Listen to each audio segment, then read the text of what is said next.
अस्सलाम वालेकुम दोस्तों, जैसा कि आपको पता है कि मैं इस वक्त ग्रीस यूनान में हूँ और यहाँ पे मेरे बहुत ही अच्छे दोस्त हैं जिनका नाम है वकास भट्ट। ये हमारे गांव के भी हैं और बचपन के दोस्त हैं मेरे। और इनको यहाँ पे काफ़ी मालूमात है। ये मैं बहुत अच्छे तरीके से बता सकते हैं कि यहाँ पे जो लोग आना चाहते हैं और आके यहाँ पे रहना चाहते हैं उनके लिए मालूमात अच्छी दे सकते हैं। तो फिर मैं इनका भी कुछ देर बाद इंटरव्यू करूँगा, तो उसमें फिर हम इनसे क्वेश्चन पूछेंगे कि यूनान और यूनान की जो लाइफ है कैसी है, डंकी कैसे लगा के आ सकता है बंदा, या डंकी लगाना ठीक है नहीं है, और बाकी यहाँ का जो लाइफ स्टाइल है वो कैसा है। ये हमारे बड़ साहब हैं वकास भट्ट। ये पिछले 15 साल से यहाँ पे यूनान में डंकी लगा के आना चाहते हैं। आप क्या मशवरा देते हैं, डंकी लगा के आना चाहिए या नहीं आना चाहिए? डंकी तो फिलहाल तो मुश्किल हुई हुई है। अच्छा। ईरान में भी सख्ती है, तुर्की भी सख्ती, पीछे बॉर्डर एरिया में सख्ती है, उसके लिए मुश्किल होगी। जान गंवाने का सख्त खतरा है, रिस्क है काफ़ी सारा। पहले ठीक था, 14-15 में ठीक था, काफ़ी वहाँ आ रही थी। अच्छा। वहाँ काफ़ी ज़्यादा लोग आए, आगे भी चले गए, इटली जर्मन सब जगह पे हैं पाकिस्तानी। अब मुश्किल है इनके लिए। कि आप ये कह रहे हैं कि अगर आना है तो तरीके से आए, ध्यान से आए, जिस तरीके से आए, जान का डंकी लगाए तो भी ऐसी डंकी लगाए ताकि मुश्किल ना हो, आपको वालदैन को ना मुश्किल पैदा हो। कितने पैसे कमाने के लिए आपके वालदैन पर पीछे रोते रहे, वो भी नहीं अच्छा। कितने लोग हैं जो ये मुझे व्हाट्सएप बता रहे हैं कि पाकिस्तान से निकले हैं, आज इतने महीने हो गए हैं, मिलते नहीं हैं, पहुँच पता ही नहीं कितने हैं, पीछे ना कोई फ़ोन है ना कोई इतला, पता ही नहीं है। तो इसलिए जो भाई आना चाहते हैं, यूरोप आने के ख्वाहिशमंद हैं, वो कोई जल्दी ना करें, तरीके से करें, ताकि आपको अगर डंकी लगाने भी ऐसी तरह डंकी लगाएं ताकि शिप से या छोटी छोटी बोटें जो आती हैं उसमें ना आए, तरीके से आए। क्योंकि बहुत सारे लोग मैंने देखे वो इस तरीके से आराम से आ गए हैं, आराम से आ जाते हैं। कहीं किस्मत की बात है ना, किस्मत जिनके साथ दे दे। सही। और यहाँ पे आने के बाद कागज़ वगैरह बन जाते हैं, क्या हिसाब किताब है? कागज़ वगैरह तो मुश्किल है। अच्छा। यूएन वाले कार्ड बना कर देते हैं सफ़ेद, वो बन जाए तो फिर तो पुलिस का भी खतरा नहीं होता। अच्छा। काम भी मिल जाता है, फैंसी में वगैरह लगते हैं, फिर काम चलता रहता है। काम पहली तो बात है, काम मिलना चाहिए, काम के बगैर कुछ नहीं है। काम नहीं होगा तो टैक्स भी नहीं बढ़ेगा, टैक्स क्या बढ़ेगा? कितने दिन कोई रिश्तेदार होगा वो ख्याल रखेगा, वो अपने घर पे स्टे करेगा, सही है, स्टे कराएगा, सही है। उसके बाद तो वो भी कहेगा जो हालात है जाए भाई अपना बंदोबस्त करो। सही बात है।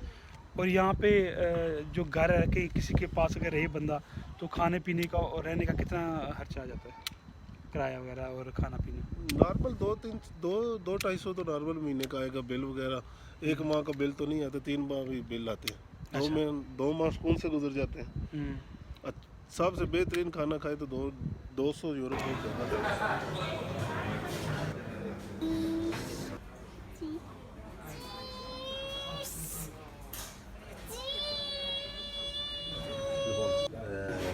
खाने पीने का खर्चा ज़्यादा से ज़्यादा, बहुत ज़्यादा करें तो 50 रुपये आ जाएगा। अच्छा। ज़्यादा आदमी रहते हो तो 50 यूरो खाने पीने, जिसमें आप गोश्त भी खा सकते हैं हफ्ते में एक दफ़ा, जी, सब्जी वगैरह। ठीक है, ठीक है। और किराया कितना होगा? किराया इन्वेस्टमेंट ज़्यादा भी होते हैं, कम भी होते हैं। ज़्यादा से ज़्यादा अभी तक किराया 300 से ऊपर नहीं होगा आज ये नहीं किया होगा। घर की बात करें, एक घर की 300 से ऊपर किराया नहीं होगा। अच्छा घर देखेंगे वो तो ज़्यादा महंगा एरिया के हिसाब से है ना, कहीं महंगे एरिया वहाँ पे भी हिसाब से सही हो गया बात। और उसके बाद ये आपका मतलब ये है कि ये सिर्फ 150 यूरो महीने का किराया चाहिए, ठीक है। और फिर जब टेलीफोन भी बंदे के पास होता है। आपकी तो क्या बात, आपको तो अपना बिजनेस है ना, लेकिन एक आम बंदे की बात कर रहे हैं कि अगर आप एक बंदा होगा तो उसका तो खर्चा टेलीफोन वगैरह होगा, जरी बात है, खाने पीने वगैरह। बाहर जब चले गए कोई खाना चले बाहर, पाकिस्तानी होटल तो ज़्यादातर सस्ते हैं वहाँ पे खाना 10 यूरो में अच्छा खाना खा लेता जाता है रेस्टोरेंट में 10 यूरो का अच्छा खाना खा लेते हैं। और ये पाकिस्तानी अपना बस वगैरह जो है, बस का सफ़र करना हो तो ये क्या टिकट कितना महंगा? ये टिकट अभी तो पता तो नहीं है, मगर 140 टिकट है। वो पूरा एथेंस घूम सकते उसमें। जी, वो एक एथेंस से ये शहर से बाहर जाए तो प्राइवेट बस है जाती वो दूसरा टिकट होगा, लेकिन टिकट शहर के अंदर जो है है। शहर के अंदर टिकट होगा, ठीक है।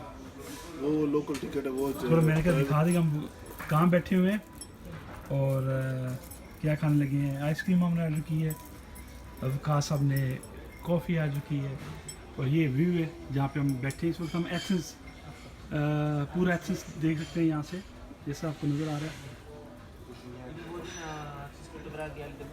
ये हमें कैफ़े है जिसका नाम है टेलीस्कोप, वहाँ पे बैठे हैं। टेलीस्कोप इसलिए कहते हैं, यहाँ पे टेलीस्कोप लगी है, आप बाहर देख सकते हैं। जैसा कि आपको नज़र आ रहा है ऊंचाई पे पहाड़ी के ऊपर हम, और ये पूरा एथेंस यहाँ से आपको नज़र आ रहा है।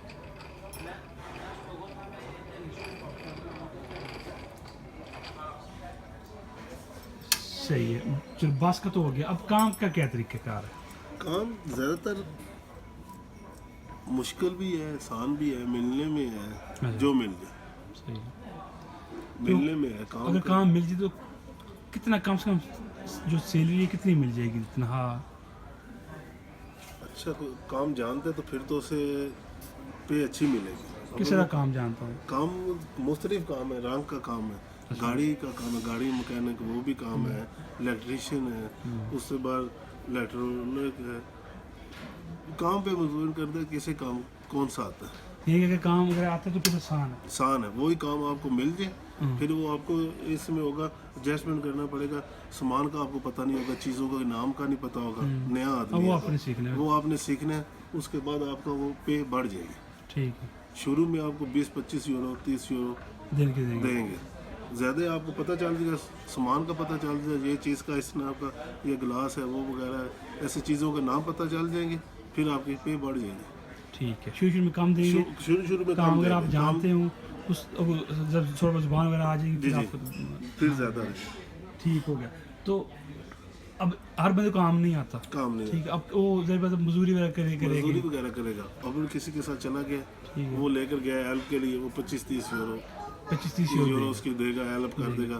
ये अक्सर लड़के जाते हैं कहीं के काम, फर्नीचर उतारना है, सामान चाहिए, शिफ्ट वगैरह करना है, उसमें वो हेल्प कर देते हैं, वो 25-30 यूरो दे देते हैं। ठीक। अच्छा भट्ट साहब, आपने सारा बता दिया कि काम वाम का बता दिया, सारा कुछ बता दिया। अब ये कुछ लोग वहाँ पे बहुत सारे हैं, वो ये कहते हैं जी कि हम किसी यूनान पहुँच जाएँ फिर हम आगे चले जाएँ, यानी कि Germany, Italy, France, Belgium, Holland या स्विट्ज़रलैंड वगैरह।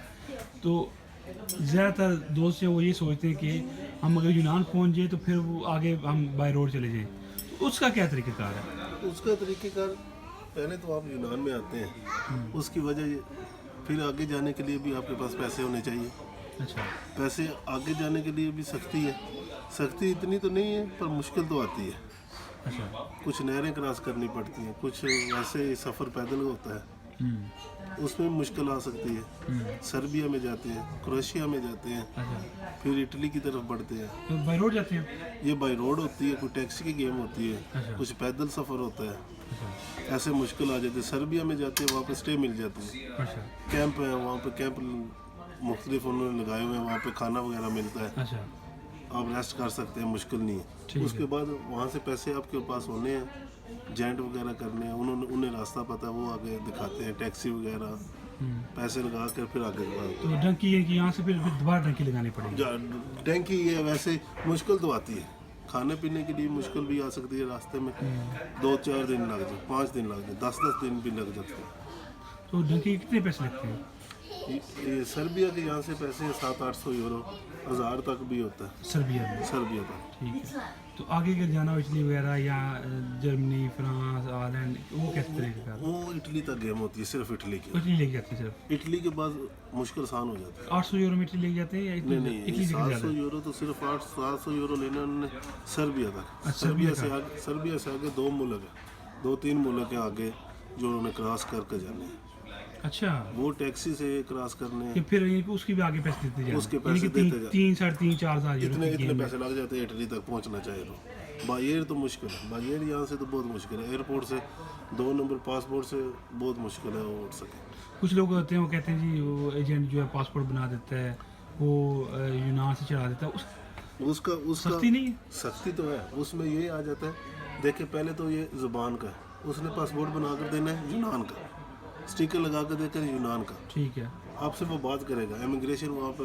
पहले तो आपको वोटिंग पार्ट तो यहाँ से बोर्डिंग पास वो तो कंप्यूटर निकल आता है, वो चले गए वेटिंग हॉल में चले गए। ठीक है। वेटिंग हॉल में जैसे ही आप बैठे होंगे वहाँ पे सिक्योरिटी अफसर आगे वो आपको पूछेंगे। ये बात वाकई सही है कि मैं भी जब भी हॉलैंड से आता हूँ ना यहाँ पे, हालांकि वहाँ का पासपोर्ट है मेरे पास, तो बोर्डिंग होती है, बोर्डिंग के बाद यहाँ पे हालांकि इमिग्रेशन नहीं होती ना यूरोप में जाने के लिए, लेकिन फिर भी जब हम बोर्डिंग हॉल में बैठे होते हैं, जब जाँच चलने तो फिर वो पुलिस वाले आते हैं, उनको पता होता है ये जो लोग हैं ये देसी लोग हैं, और फिर वो पासपोर्ट चेक करते हैं। कितनी दफ़ा मेरा उन्होंने पासपोर्ट चेक किया इस तरह। वहाँ पे वो देखें किस्मत की बात है ना, वो किस्मत से है उनसे बात जाए कोई, जिसे कुछ 4 लफ्ज़ बोलने के आते हैं ग्रीकी में, वो बात कर सके, वो सवाल पूछेगा कहाँ से लिए, कहाँ रहते हो, किधर जा रहे हैं। सही, उसको पता है कि यहाँ इसके पास यूनान के पासपोर्ट है या पेपर है इसके यूनान पास, पेपर है इसके पास, यूनान की ज़ुबान भी आनी चाहिए। जो आपको पासपोर्ट वो देगा वो पुराना ही देगा, नया तो नहीं ना दे सकेगा। पुराना देगा तो हो सकता है 2002 के इमिग्रेशन का दे दे वीज़ा। हाँ, तो फिर आपको ज़ुबान तो आनी चाहिए। ज़ुबान तो आनी चाहिए, इतने साल हो गए। सही बात। उसमें ज़्यादा मसला आ जाता है, ज़ुबान नहीं आती, नए लड़के होते हैं पकड़े जाते हैं, वो पासपोर्ट रख लेते हैं, लड़के को छोड़ देते हैं। ज़्यादा जिद करें तो लड़के को भी अंदर कर दें। अच्छा, या सही। और अच्छा, अगर पाकिस्तान से बंदा डंकी लगा के आता है यहाँ, तो उसका वो तो बहुत ख़तरनाक है, जान भी जा सकती है, लेकिन वो कितने पैसे देते हैं लोग एजेंट को? एजेंट को तुर्की तक तो 2 लाख देते हैं। 2? अच्छा, फिर यहाँ पे? 2 लाख से भी कम होती है गेम, जो बहुत सस्ती है वो 1.5 में भी हो जाती है। अच्छा, तो नहीं, यहाँ पहुँचने तक? यहाँ पहुँचने तुर्की तक, यहाँ पहुँचने तक आगे कम से कम तुर्की से यहाँ तक 2,000-2,500 यूरो लेते हैं। ये नहीं कि सीधा सीधा आप कर लो तो 4 लाख रुपया यहाँ पाकिस्तान से यहाँ पहुँचने तक, 5-5.5, ये 4 लाख, 4-4.5, ठीक है। फिर आपने यहाँ से डंकी लगा आगे जाना है 3-4, फिर यानी कि 8,000 यूरो, 8,000 यूरो, मतलब सीधे से अब 8-10 लाख टोटल बन जाता है। जी जी। तो आप किस समझते हैं ये अक्लमंदी है वहाँ पाकिस्तान से चलाना? इतने पैसे हो तो फिर पाकिस्तान में बिजनेस कर लें, आगे पता होगा आपको, मुस्तकबिल आपका कैम आ गया, आपको आगे कोई संभाल लेगा, आपका कोई है साथी आपकी मदद कर दे, काम पे लगा देगा, फिर तो ठीक है। वरना तो बेवकूफ़ी है, किसी के आसरे पे जाए वो फ़ोन भी नहीं उठाता है, फ़ोन करें पहले तो सब कुछ होगा, मैं भाई हूँ, जो मर्ज़ी का हो जाएगा, काम हो जाएगा, काम भी मिल जाएगा, रिहाज का भी मसला नहीं है, जैसे आप पहुँच जाए फ़ोन तक बंद हो जाता है। कोई हेल्प नहीं करते। बहुत बहुत शुक्रिया भाई जी आपका, आपने टाइम निकाला। बार साहब आप बिज़ी थे आज, इनसे स्पेशल टाइम मांगा, मैंने बताया कि मैं आया हूँ यहाँ पे, और अपना टाइम थोड़ा दें ताकि हमने वीडियो बनानी है। और जैसा कि दोस्तों आपको पता है कि मैं हमेशा वीडियो बनाता हूँ आप लोगों की हेल्प के लिए, गाइडलाइन के लिए, ताकि आपको ये जो मुश्किलें हैं या एजेंट आपके साथ धोखा फ्रॉड करते हैं उससे बचाया जाए।